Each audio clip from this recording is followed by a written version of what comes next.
Indonesia memiliki jutaan fauna yang tersebar mulai dari kehidupan di daratan hingga lautan.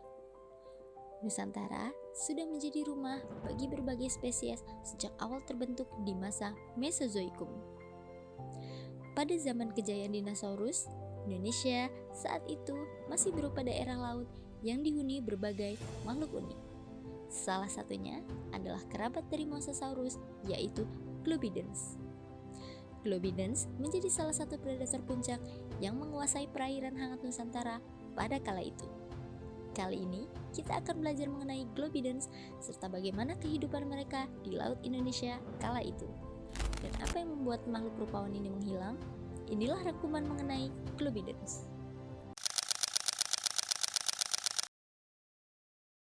Indonesia merupakan salah satu negara kepulauan terbesar yang ada di dunia. Nusantara diketahui memiliki kurang lebih 17.380 pulau yang tersebar dari Sabang sampai Merauke. Meski begitu, sebanyak 84% wilayah dari Indonesia didominasi oleh perairan.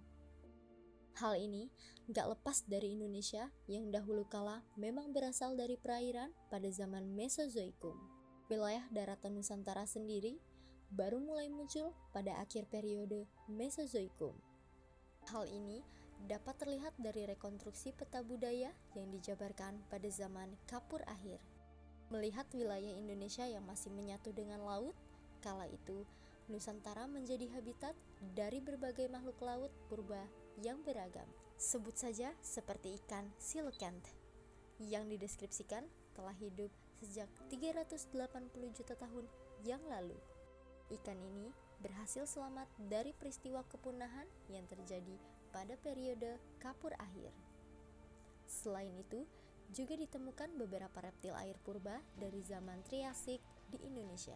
Sebut saja seperti Mixosaurus timorensis yang masuk ke dalam genus Ichthyosauria.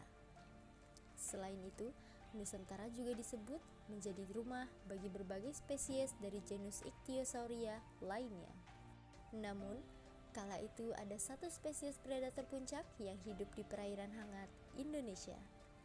Sosok tersebut adalah Globidens, yang merupakan kerabat dari Mosasaurus yang sering kita lihat di berbagai film. Globidens, yang berarti gigi bola, merupakan genus kada laut yang masuk ke dalam subfamili Mosasauridae. Globidens diperkirakan hidup pada zaman Kapur Akhir dari 85 juta tahun yang lalu hingga 66 juta tahun yang lalu.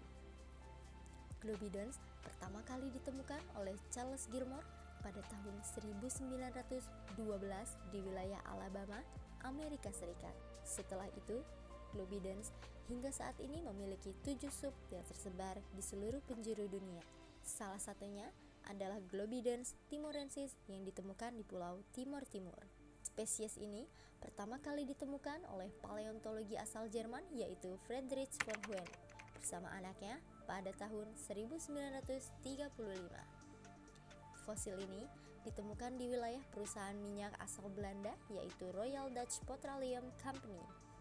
Perusahaan ini kala itu memerintahkan para arkeologi untuk survei geologi.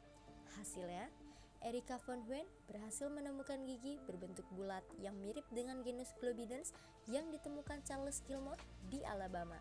Gigi Globidens terbilang unik karena berbeda dari famili Mosasauridae lainnya. Hal ini bisa dijelaskan dari kebanyakan famili Mosasauridae yang memiliki gigi berbentuk runcing seperti taring. Sedangkan Globidens sendiri justru memiliki gigi yang berbentuk bulat. Keunikan yang dimiliki Globidens ini sendiri dipercaya untuk memburu hewan-hewan yang bercangkang keras, sebut saja seperti spesies dari Ammonite.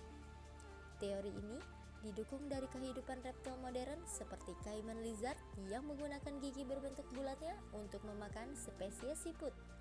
Keunikan ini jauh berbeda dengan kerabatnya seperti Mosasaurus yang lebih sering berburu hewan-hewan bertubuh lunak seperti Tuarangisaurus. Selain itu, Globidens juga termasuk ke dalam spesies Mosasaurus berukuran sedang. Globidens kebanyakan tercatat berukuran sekitar 5-6 meter. Ditambah, Globidens juga memiliki tulang rahang yang terkesan panjang dibanding Mosasauridae yang lain. Hal ini juga didukung dengan tulang frontal yang sempit. Bahkan, Globidens dipercaya menjadi salah satu spesies yang memiliki penglihatan yang baik dalam keadaan cahaya yang rendah yang membantunya berburu di dasar laut. Di Indonesia, Globidens disebut hidup pada wilayah perairan yang dangkal namun hangat, seperti Amerika Utara, Timur Tengah, Afrika bagian barat, hingga Indonesia. Ekosistem ini dipercaya menjadi pusat bagi keberagaman paling besar bagi biota laut. Hal ini memudahkan Globidens untuk mencari mangsa seperti ikan-ikan kecil, kerang, maupun beberapa spesies ammonite. Salah satu mangsa utama dari Globidens adalah Ammonite Spenodiscus. Spesies Ammonita ini diprediksi melakukan migrasi dari wilayah perairan dalam ke perairan dangkal untuk menetaskan telur. Namun, perjalanan Spenodiscus untuk bermigrasi ini dipercaya mendapatkan rintangan dari Globidens yang berada di wilayah perairan dangkal. Dengan berbekal gigi bulat yang unik, Globidens disebut dapat dengan mudah memecahkan cangkang Ammonite Spenodiscus. Belum lagi, hal ini dibantu dengan bentuk tubuh Globidens yang memudahkannya untuk dapat berenang dengan cepat.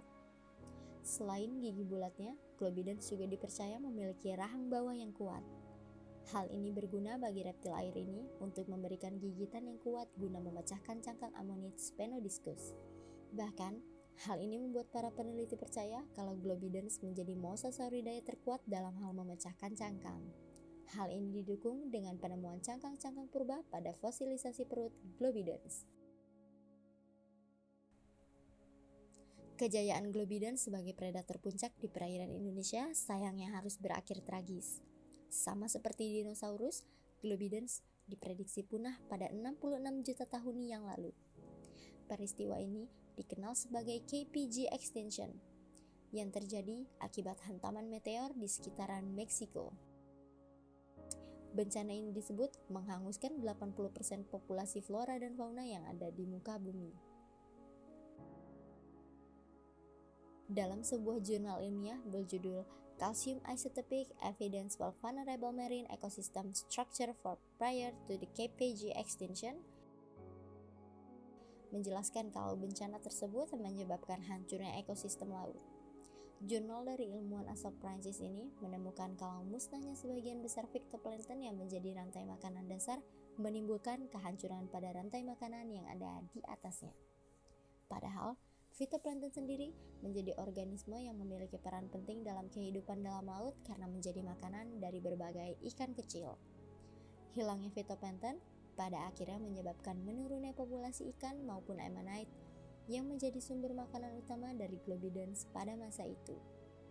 Alhasil, Globidens yang memiliki metabolisme tinggi atau sebut saja spesies ini memiliki kebutuhan makan yang besar untuk menghasilkan energi mengalami kepunahan karena jomblangnya jumlah makanan.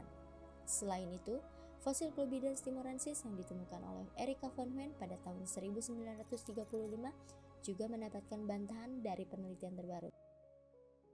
Penelitian yang dilakukan pada tahun 2019 menyebutkan kalau fosil yang ditemukan Erika sebenarnya berasal dari genus Ichthyosaurus yang hidup pada masa Triasik. Namun, sampai saat ini masih banyak kemungkinan Indonesia memiliki predator puncak pada masa Mesozoikum. Pasalnya, masih banyak fosil-fosil yang menunggu untuk ditemukan. Sekian penjelasan animologi kali ini. Terima kasih.